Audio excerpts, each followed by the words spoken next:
So testingan na natin ginawa natin. So nagpagawa sa atin yung taxi ito. So ginamitan natin ng relay.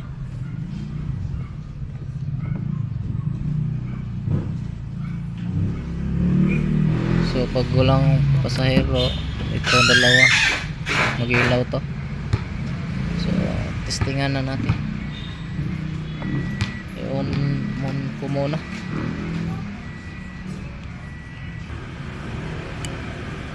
Ito, nag-ilaw ng dalawa.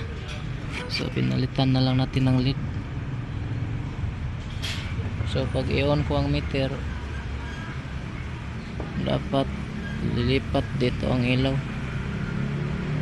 So i-on ko muna. So okay na. So pag meron ng pasahero, so naka-occupied na. So i-off ang meter.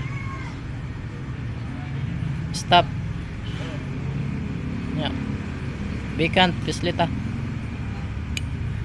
So okay na. So pag magawa kayo nito, ito lang rin bilihin. Ito. So sundin nyo lang itong ginawa ko. So maraming salamat sa nanonood.